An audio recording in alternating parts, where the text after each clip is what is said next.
right. Now, when you read the book of Joel, and if you go ahead and open your Bible to that, what is the first thing you find out about Joel? He's the son of Pethuel. That's all we know about him, all right? We don't know where he grew up. We don't know anything about him at all, other than that he is differentiated from all the other Joels in Israel by whose son he is. That's really all we know. Bible historians do not know that much about him. And instead of thinking that's because we don't know Joel, it's really because Joel was so well known in his area that nobody thought to put down. It would be just like if I was writing a letter to New River, I would just say, hey, this is Pastor Dusty.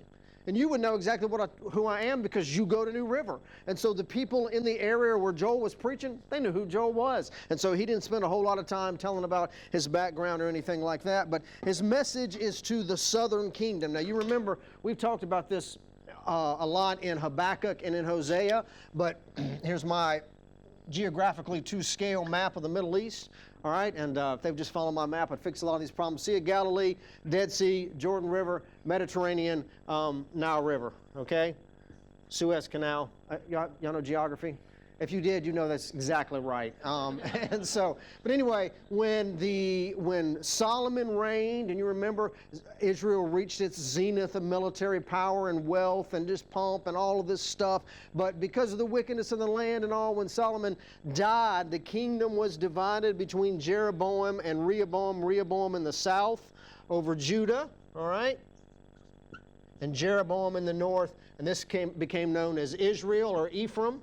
In the Bible, it's often referred to that. You had the capital of Samaria here, capital of Jerusalem right here. This is the northern and the southern kingdom. The northern kingdom never had a godly king, all right? They were only described as more or less wicked, all right? Ahab was kind of the standard, and they would say he was as wicked as Ahab or not quite as wicked as Ahab. It's pretty bad when the standard is how wicked you are, and that's the scale you use. The southern kingdom did have some godly kings. It tended to be more conservative, these kinds of things. This was the tribe of Judah, the tribe of Benjamin, and the tribe of Levi, because the priesthood and all mostly stayed in Jerusalem. These are all the other tribes to the north right here. And the nation of Assyria came in and carried away the northern kingdom captive, into captivity, all right? And they're kind of lost to history as far as their identity is concerned, all right? And then the southern kingdom lasted about 150 years longer. Anybody know the nation that came and carried them into captivity? Babylon, or Nebuchadnezzar, and carried them away, and he took them, and that's where we get the book of Daniel, Shadrach, Meshach, and Abednego, these kinds of things, the book of Ezekiel. We learn all about that, carried them away into captivity. Well, Joel is preaching to this southern kingdom, all right? That's who his message is to. He makes a lot of references to Zion and things like that, which give us some idea of where he's directing his message. But when did he do it?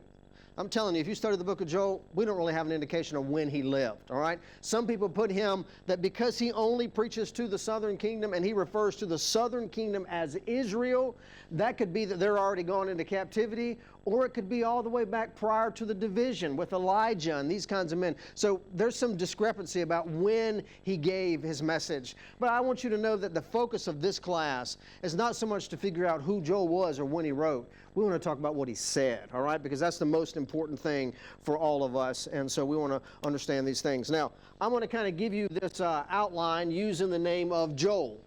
It's kind of an overview of things, because you know we like to kind of, like we bought a piece of land called the Book of Joel, and we're going to fly over in our church helicopter. John New River has a helicopter. It's on top of the building. No, I'm just kidding. We do not. Don't even have a motorcycle. But we're going to fly over this land that we bought, and we're going to view it. We're going to point out things, and then we're going to land later and get a four-wheeler and get down more in detail in the nitty-gritty of things. And so we're going to start with this acrostic of his name. All right, what's the first letter? See, y'all are making progress already, all right? So we're going to call this J, Jehovah's sovereignty. How many of you have heard of the sovereignty of God? You've heard this phrase repeated over and over again. Well, in Joel, it's more accurate to say Jehovah's sovereignty, because it's used 33 times, Jehovah is, in the book of Joel. Over and over again, it uses the word Jehovah. What is the difference between Jehovah and God? What's the difference in the names? Anybody know? Where does Jehovah come from? Close? Anybody know the name Yahweh? Okay, Yahweh is the Hebrew name, but the Hebrew language is a non-vowel, it's a consonant language, all right? Yahweh is just the name. We stuck the consonants in it so that we could pronounce it, and that's where we get the English word Jehovah. Are we taking a little bit of liberty with the name? Absolutely, we are, but we just don't know because of the way that it's spelled. And Yahweh doesn't have any vowels in it whatsoever, but it's used 7 times in chapter 1, 17 times in chapter 2, 9 times in chapter 3, 33 times in the book. This word Jehovah is used over and over again. And it's significant because what does Jehovah mean? I'll wait on you.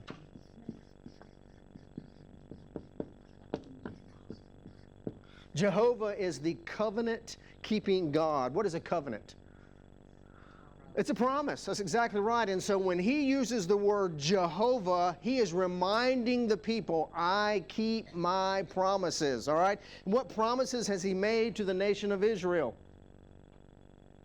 They made that they're his people, all right? That he's with them forever. He will never leave them. Even in the midst of their captivity and struggle, Jehovah is a name that reminds us of God's personal relationship with us. So in the Bible where it says, in the beginning, God, what word is that? Anybody know?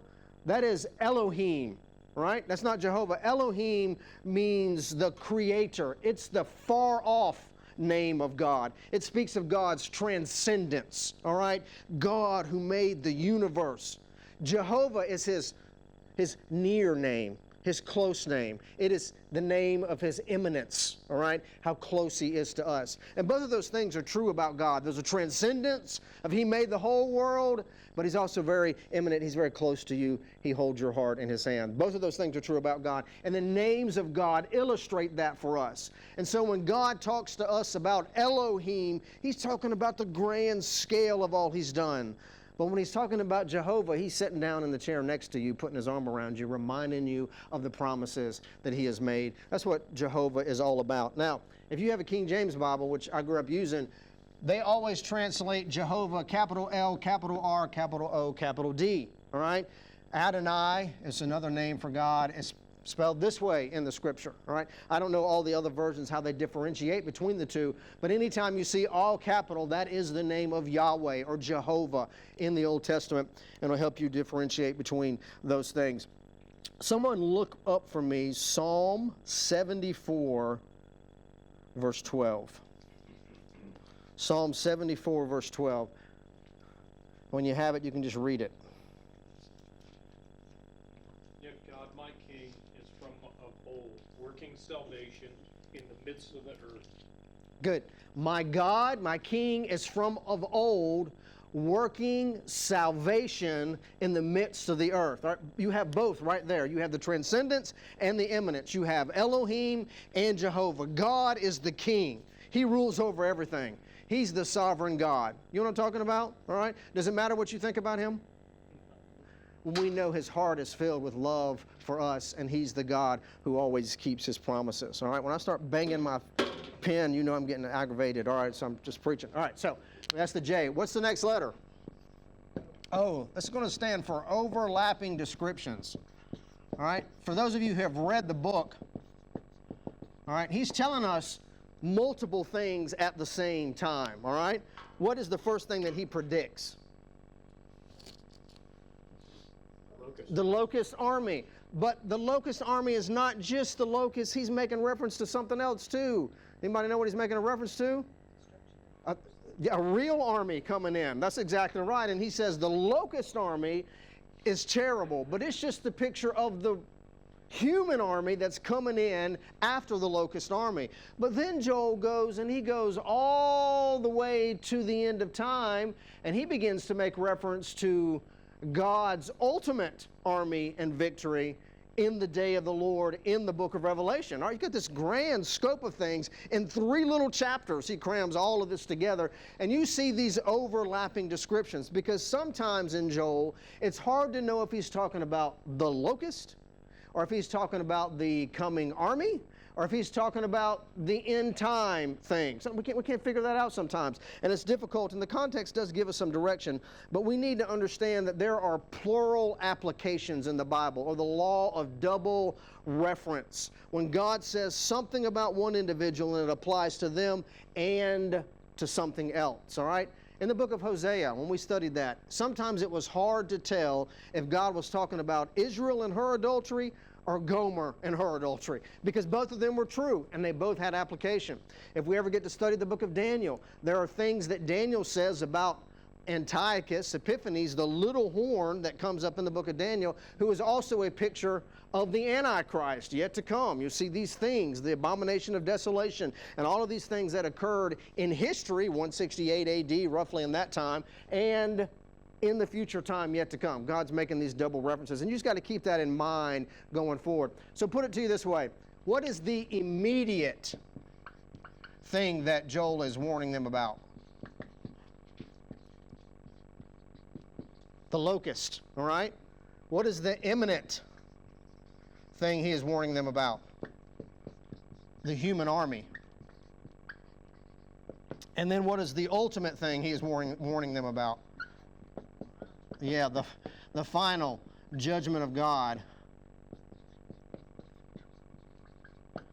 All right, that's from G. Campbell Morgan, by the way, but that kind of gives us this idea of what's going on. You have an immediate application, you have an imminent application, and then looking way into the future, even beyond us, you have an ultimate application that he's making in the book of Joel, and he's using these locusts to do these things, all right? Like, where am I going to put my E if I wrote all over the board like that? So I just need bigger boards. That's what I need. You've seen those boards in classes that one slides on top of the other and they just slide them on? That's what I want right there. All right. All right.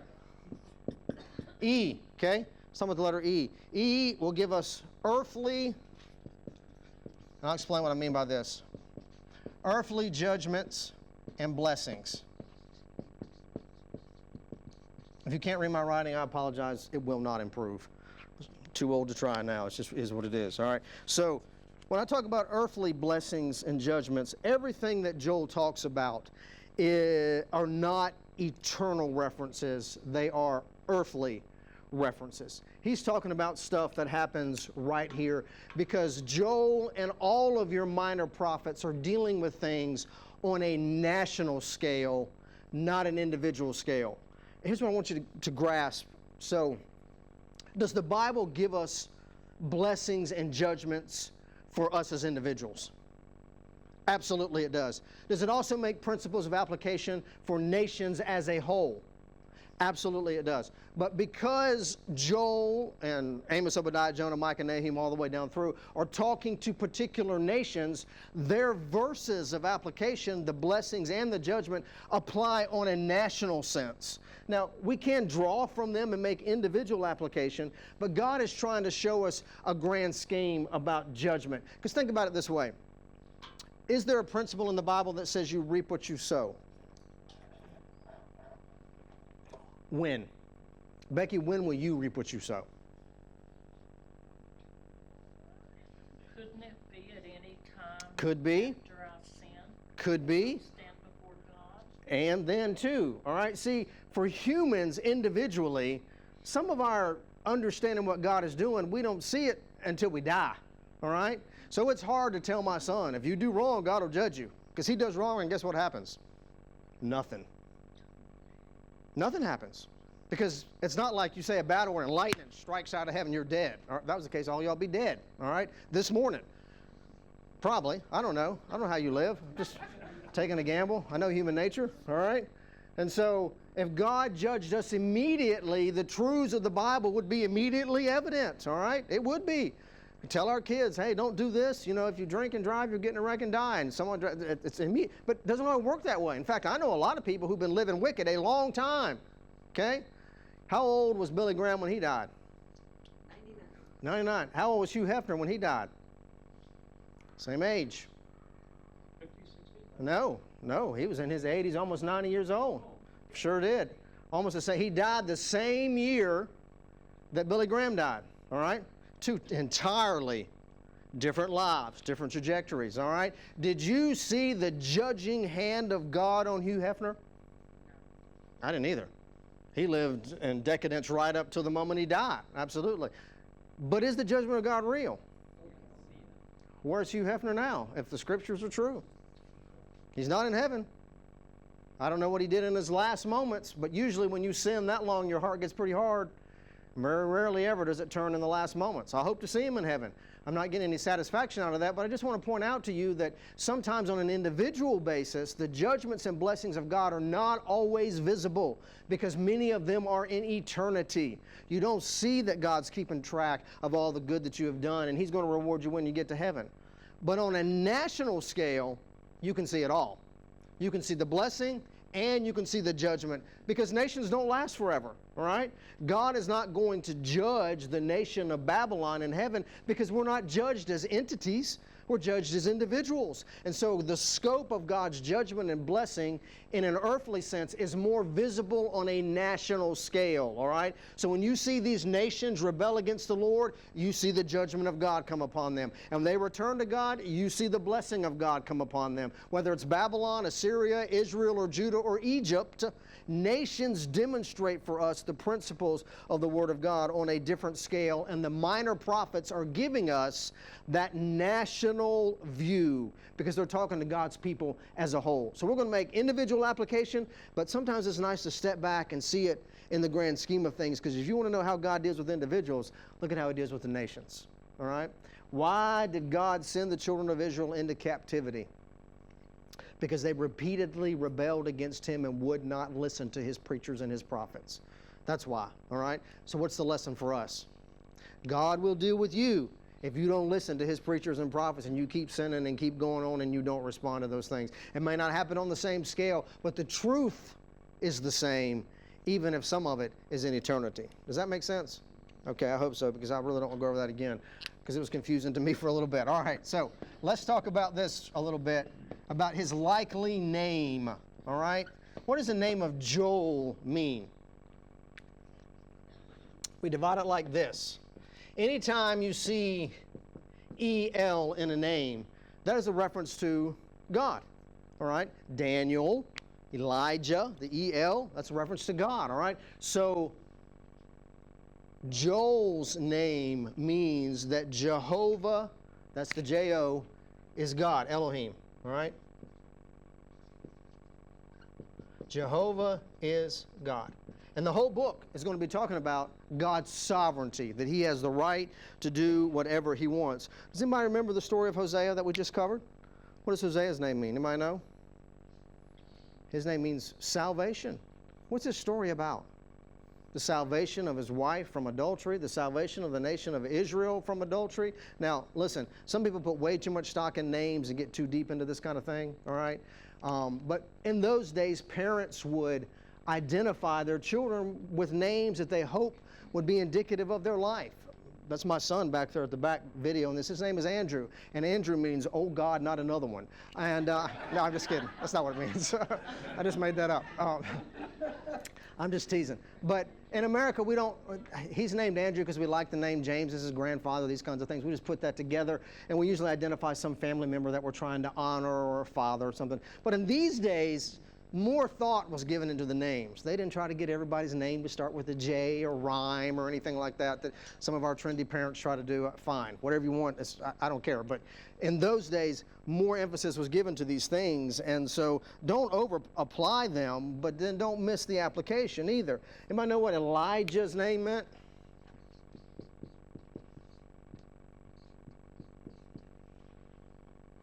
Anybody know? All right, so here, the L is the Elohim, the I is the word for my, Jah is Jehovah, all right? And so Elijah's meant, my God is Jehovah, all right? Now that's significant when he's standing on top of Mount Carmel with the prophets of Baal, and he says, choose you this day whom you will serve, all right? His name said, I already made my choice. My God is Jehovah. Your God is Baal. Let's put this to the test and see who wins. And you know how that story played out. Absolutely. And so when we look at these things, we see that Joel's name is appropriate for his book because he's referring over and over again about how the fact that Jehovah is the sovereign God. And we're going to get into that here just a little bit in a second. All right. So still in our bird's eye thing, let's discuss this sovereignty aspect. Does the word sovereignty or God's sovereignty give you a good feeling or a bad feeling? Good? Okay. All right. How many of you have had theological debates with people about the sovereignty of God? Anybody? You have, because I hear you chuckling, and I understand. But let's talk about it in the reference of Job, because what Joel is going to teach us is that God's sovereignty from now all the way to the end of time. So we have the locust here, all right, and he's warning us about this coming. But Joel is talking about all the way to the end of it all. And somewhere in here there is a human army. And he's reminding us that God is in control over all of this. Now, when we talk about God's sovereignty, exactly what do we mean by the term sovereignty? What does that mean to you? He's over everything, okay. He's in control. He's in charge. Right? He's ordained, okay. Anybody else? What if God is sovereign? I hear people use that. I'm sorry? Absolute power. That's where we're getting at. That God has the right and the authority to do whatever he wants to do. Whatever. All right? Now, how do human beings respond to that kind of authority in our natural state? We don't like it. We don't like it. All right? The Bible says that the law provokes us. Okay? If I put a sign up there that said wet paint, don't touch, how many of you would struggle? Many of you would, because our natural heart wants to go, oh yeah, watch this. I'm going to do it, all right? If you don't believe that, just go down there to River Kids and tell some little kid he can't do something, all right? Something in his heart, if his parents haven't helped him curb that a little bit, rises up inside of him and says, yes, I will. Don't tell me I can't. That's the natural human heart. We are born with it, all right? You didn't have to cultivate that. I never have to teach my kids how to be mean and selfish, all right? They come out knowing that, all right? I have to train them to go the other way, but our natural bent is away from the Lord. But when we talk about the sovereignty of God, we always have to keep in context that the book of Joel is reminding us that the sovereign God is Jehovah God. He is the covenant-keeping God, and I do not have to worry about the God who has all authority when he's already expressed his heart to me, that he loves me with an everlasting love, and he always keeps his promises. That God can be the boss of me anytime. Yeah. So a lot of times on the side, I do weddings on the weekends, and people contact me and hire me through an app and stuff, and often when we go over how do you want your wedding to go, the brides will ask me, we want traditional vows, but do you say that obey part in your vows? And I usually say, no, those are very old, and I don't use those unless you ask me to. And I have had one bride ask me, please include the obey phrase in there, all right? And I don't want to argue about the submission part of the wife to the husband, but let me ask you something. If the husband is everything he's supposed to be before the Lord, isn't it easy to submit to him?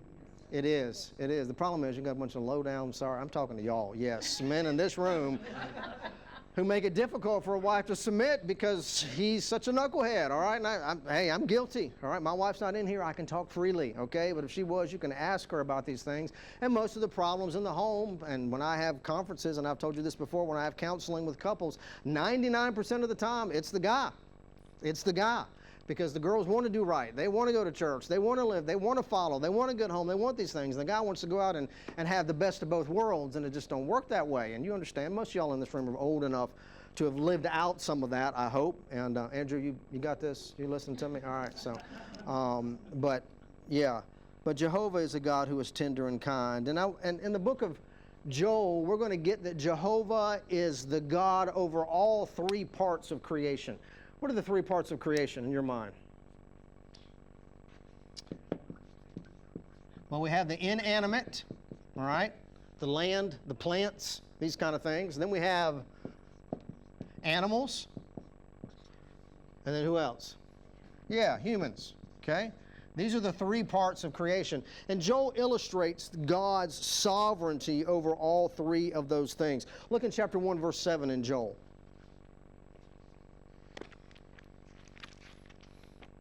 It's like a sword drill. If you get there first, you can read it.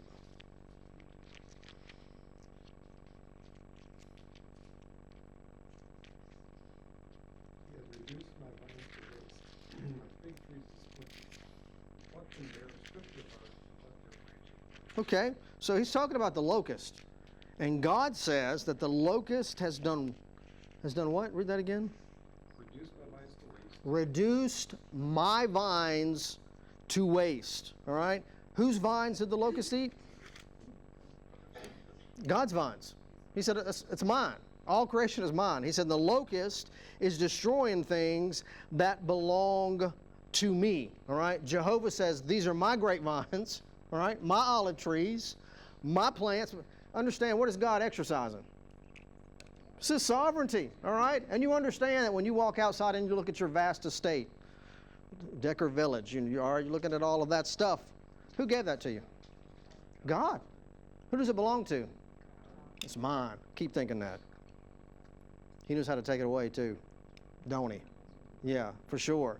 But I want you to get that when we're talking about nature, creation, God illustrates that all of this belongs to Him. Do you know what Baal worship was in the Old Testament?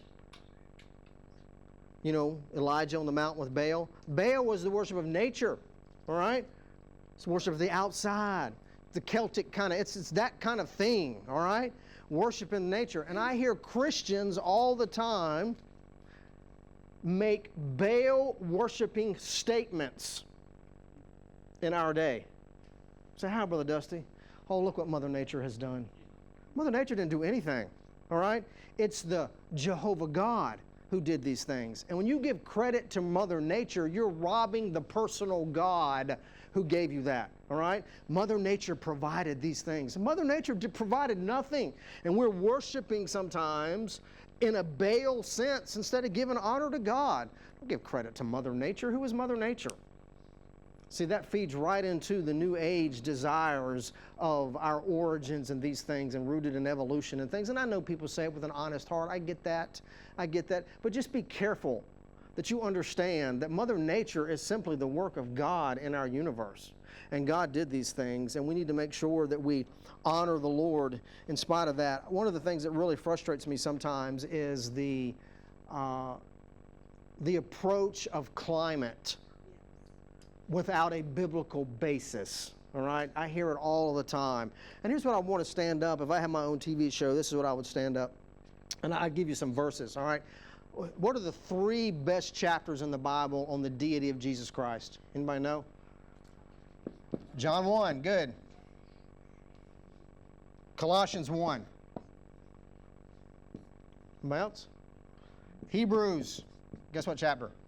1, all right? These are easy to remember, all right? 3 best chapters on the deity of Jesus Christ, because what does John chapter 1 tell us, verse 3, about Jesus? Okay, more than that. All things were made by Him, and without Him was not anything made that was made. And the rendering there is, all things were made by Him, and there is not a single thing that exists that He did not make it. That's the actual rendering of it. It's strong. He said every single thing was made by who? Go further.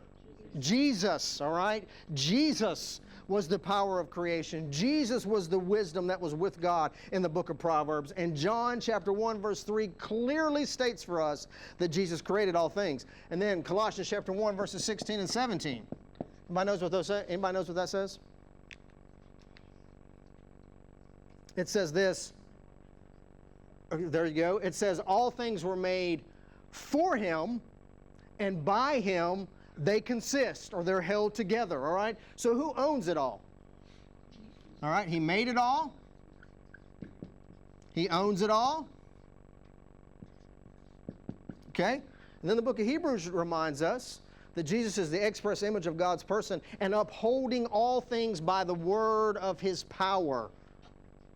Sat down at the right hand of God, finished the work, all right? He upholds it all, holds it all together. So how long is it going to last? As long as He wants it to. It's not going to last forever. It's not. No. It's not. But how long is it going to last? As long as He wants it to. All right? Anybody know this passage, 2 Peter chapter 3? What does 2 Peter chapter 3 say? I'm sorry, chapter 2, verse 12. No, it's 3:12. It's got to be 3:12. Yep.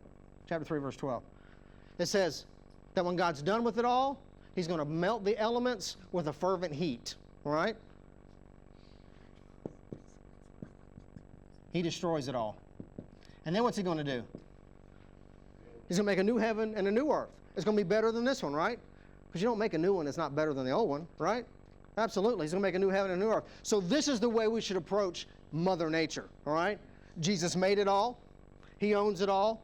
He sustains it all. And when he's done, he's going to destroy it all. It's his, okay? And the only global warming I have to be stressed about is when he destroys all things with a fervent heat. That's the only one. And these things, and we do rest in that. Sometimes it is difficult when God's workings in nature, you know, it destroys our home, you know, because the hurricane came through and, you know, and your kid died or something, or fire, whatever. Those, is God in charge? Yes, there's an overruling sovereignty. Now, we're going to talk about this in a little more detail as we get into it, about how God deals with humans in his sovereignty. But there is definitely a plan that God is working on. Now, I want you to get that when God deals with this inanimate part of the vines and things, and then even now when he's going to deal with the animals, we'll go ahead and put that down. In chapter 1, verse 15, there's a reference to the locust being the destruction of the Almighty, all right? Who sent the locust? God sent it. God sent it. Nowhere in Joel does Joel ever give credit to the devil. Nowhere. Never give credit to the devil, all right? Does the devil create bad things in our lives? Prove that from Scripture. I agree with you. Just prove it. Satan comes to steal, kill, and destroy. Good job. Where's that at? You know, John 10. Good job. All right. Good verse, though. The thief comes to steal, kill, and destroy. Yeah, it is. Job. Yeah. Job, yeah. Yeah, exactly. Satan went to God and he asked, you know, I want to do this, I want to do that, all right?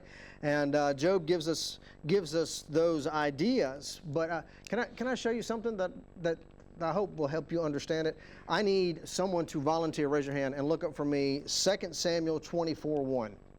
Who would do that? Somebody raise your hand so I know you got it. You want to do it, buddy? Okay, 2 Samuel 24:1. 2 Samuel 24:1. And then I need somebody to look up 1 Chronicles 21:1. Who would do that for me? Okay.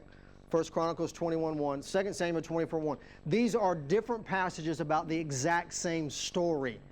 Okay? All right? Exact same story, different passages. 2 Samuel 24:1. We'll wait on that one. And then 1 Chronicles 21:1. Okay? Yep. 2 Samuel 24:1. When you got it, go ahead and read it good and loud for us. Again, the anger of the Lord was aroused against Israel, and he moved David against them to say, go number Israel and Judah. Okay, that verse says that God moved David to go and number the children of Israel, which was a sin for David to do that, all right? And then what does 1 Chronicles 21:1 say?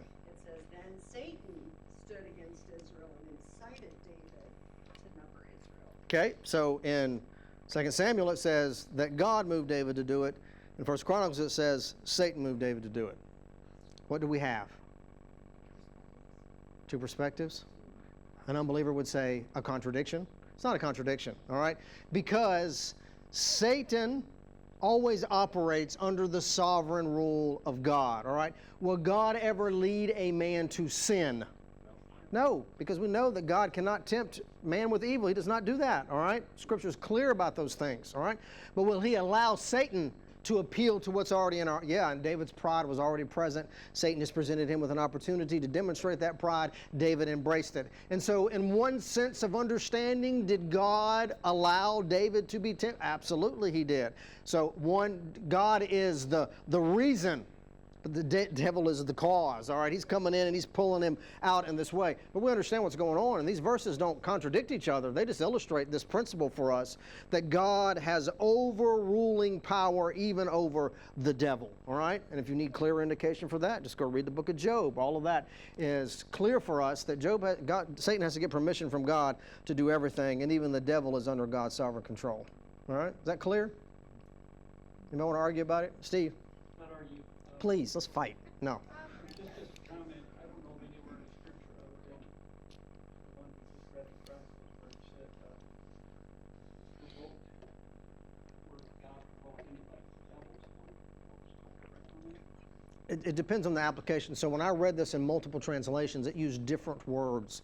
The King James uses the word tempt, all right, and for both of them. But we know the book of James tells us that God does not tempt man he can't be tempted, and he doesn't tempt these kinds of things. And so I think it's the book of James.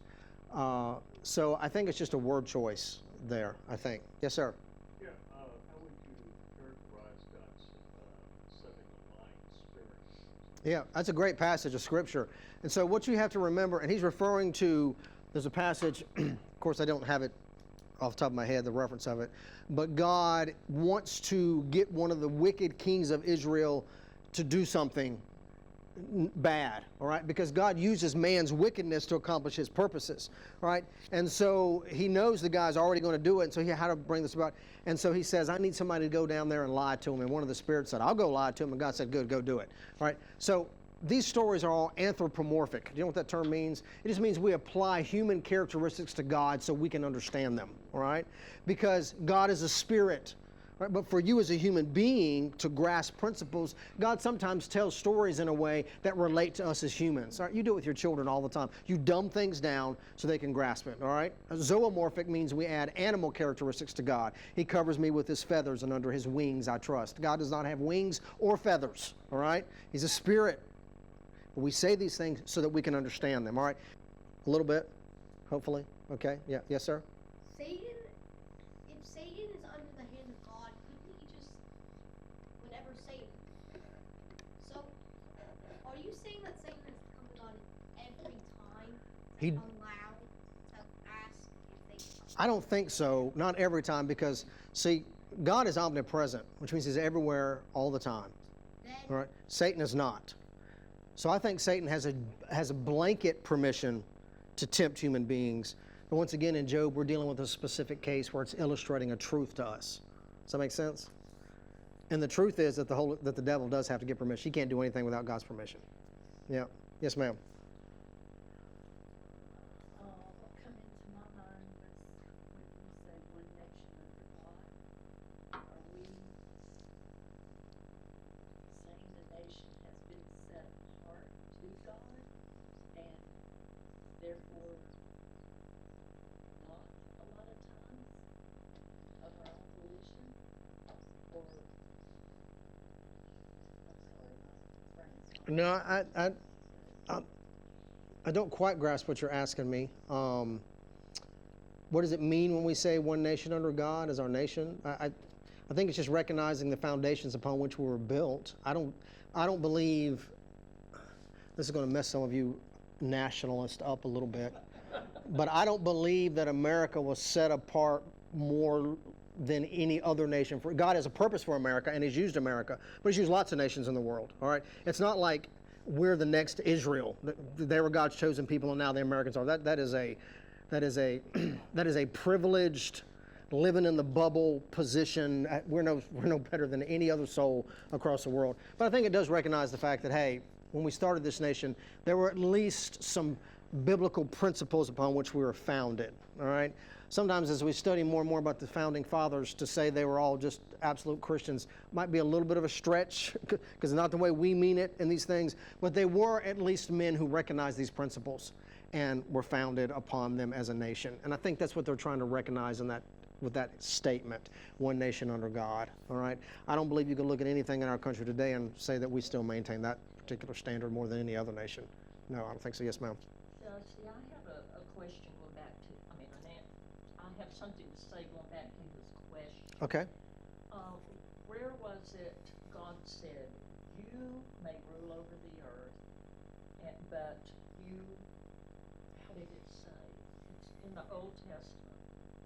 You may touch Job, but you may never kill him.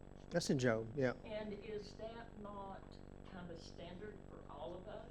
Well, yes, because I use the verse you mentioned in John chapter 2. It says the thief comes to steal and kill and destroy. So Satan comes to kill, all right? And his desire for a group of believers like this, he'd kill all of y'all, He'd kill all of you. Why doesn't he?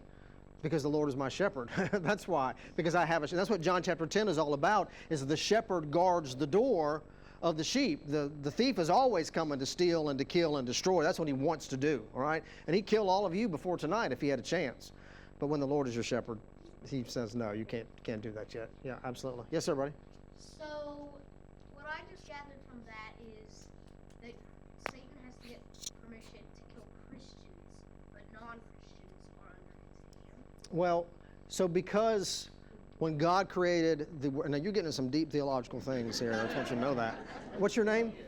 Thomas. All right, Thomas. My first name is Thomas, so immediately I like you. All right, so Thomas, when God created the earth, he gave dominion to man. We rule everything. But when we sinned in the garden, we yielded that dominion to Satan. He's the prince of the power of the air. And because he's the prince of the power of the air, he has certain rights and things. The wages of sin is death, and Satan carries that out. And I believe God's given him that blanket permission to do these things. I feel like that any death that happens in the earth has to be, in a sense, ordained of God, because God still overrules. Satan's not allowed. He has parameters, but even in those parameters, he still has to get permission and rights and things. So, you're saying that Satan is like a little, like I'm not sure how to say it, like he's lower than God. A lot. God's the big king. A lot. And he's just like a little ruler that's set in this particular city, and he's just trying to overthrow God. Well, so it's a little bigger than that, Thomas. It's that Satan was an angel at one time, probably one of the archangels with Gabriel and Michael. There's only 3 angels that are mentioned by name, and he's one of them. And so when he came to earth, when he rebelled against God, he brought a group of angels with him, and his whole desire is to ruin God's creation. And the best thing God ever made was humans. And so he tries to get as many humans as he can away from God. That's his whole point. But I want you to know, as powerful as Satan is, when it comes time to throw Satan into the pit, one angel does it. One. Yeah, because without, he ain't nobody, not compared to God. Because with God's power, Satan's nothing. He's nothing. Yeah, and so he is powerful, and we as humans don't understand him, and he's way more powerful than us. But when it comes down to what God says, one angel can carry it out, throws him in the pit. Yep, and then God says he throws him in the lake of fire. So we know his end, and he knows his end. So he's been busy trying to destroy and kill and do what the thief does. If he knows his end, though, why doesn't he just give up? He knows he can't. Because the worst sin of any entity is pride, and he is so full of pride he cannot see it. Cannot see it. He's so full of pride. Yep. Pride blinds us. Yep. I also think when it talks about he comes to steal, kill, and destroy, it's not talking about our physical death. You can walk to a ripe old age. It's talking about the ultimate separation from God. That's part of it. You don't get everlasting. That's part of it. But still, even our ripe old age is death, which God never intended. And so there's an element of truth to both sides are present, I believe. It is a spiritual death, a spiritual robbing, not just in death, but robbing us of our blessings on earth, robbing us of our potential, what we could be. Satan robs us of these things, steals from us, and ultimately kills our influence, kills our testimony, and ultimately kills our life. Sometimes he does it at a young age, sometimes in an old age, and then sometimes he gets it for eternity as well. All of those things are within that scope. I agree with you 100%. All right? Good discussion. All right. Thank you, Thomas, for keep thinking like that. You're going to make some Bible professor one day very nervous when you come in his class, for sure. For sure. Sure. All right. Shh. All right. I'll be real quiet. Is that music coming from the? It's from the auditorium. Okay.